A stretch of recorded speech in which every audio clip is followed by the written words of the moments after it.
Jadi memang sayangnya memang harus kalah itu RK. Kalau saya penggemar Persib mestinya memang maju di wilayah Persib kan. Dan saya dan teman-teman menduga ini dugaan ya bahwa tidak dibuatnya RK maju di Jawa Barat itu juga akan menghilangkan kesempatan RK untuk berlari lebih jauh di 5 tahun ke depan. Jadi jangan-jangan Jakarta memang adalah daerah yang banyak menjadi tumbal bagi pihak-pihak tertentu, tidak hanya Anies tapi juga RK sekaligus. Untuk siapa wing-wing lah. Nah, dan tadi kan sempat disebut ya kalau Jakarta jadi palagan gitu yang bisa disebut membunuh mimpi-mimpi calon pemimpin di 2009 misalkan Anies atau Ridwan Kamil gitu ya. Nah ini ada kelindahan dia nggak sih dengan aktivitas Mas Wapres kita yang belakangan genit ya gitu misalkan melakukan politik pencitraan gitu atau gimana tuh? Karena sudah mulai sangat sensitif ya. Data penelitian saya belum memasukkan Gibran. Bingung saya jawabnya.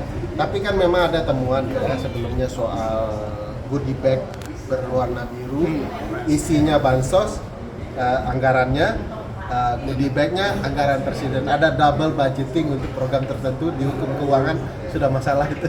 Nah, itu kan di dana operasional nggak boleh ya diatur di pasal 2 ayat 4 kalau misalnya nggak boleh pakai dana untuk kepentingan pribadi ya. Tapi dengan mencantumkan identitas gitu itu kan termasuk pribadi ya. Itu gimana dah kalau kayak gitu? Ya makanya di hukum keuangan negara saja salah. Kayaknya sudah cukup mewakili maksudnya. Acon, Anda disuruh memilih salah satu pasangan calon, dijawab oleh publiknya ada. Itu ada ancaman-ancaman nggak dari Parcok itu ke kepala desa misalkan akan dikriminalisasi lah dengan kasus-kasus hukum misalkan audit dana desa gitu, ada nggak temuan-temuan ini? Ini harus dilihat sebagai konsep pembuktian di dalam ilmu kepemiluan ya, jangan ilmu hukum pidana. Kalau hukum pidana harus seterang cahaya kan.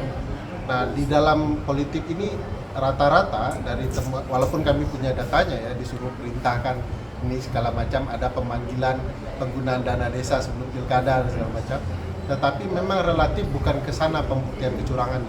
Mereka sudah tidak menjalankan kewenangannya saja sudah salah, lalu memerintahkan untuk memilih orang saja sudah salah. Jadi tidak perlu seterang hukum pidana, tidak unfair conduct, tidak tindakan yang tidak fair dalam pilkada ini sudah cukup membuktikan bahwa kecurangan itu terjadi. Sebab kalau saya jawab persis berbahaya. Yang potensial melakukan kecurangan adalah orang yang dekat dengan kekuasaan. Datanya malah ada 12 camat yang diubah menjelang hari H ya. Nah, kalau dilihat memang wajar saja ini tidak berlanjut karena dalilnya lemah sekali. Dalil form C6 itu pertama kali kalau itu terjadi itu akan dilakukan di MK dan tidak presisi untuk menjelaskan peralihan suara. Jadi nggak masuk akal, jadi itu digunakan.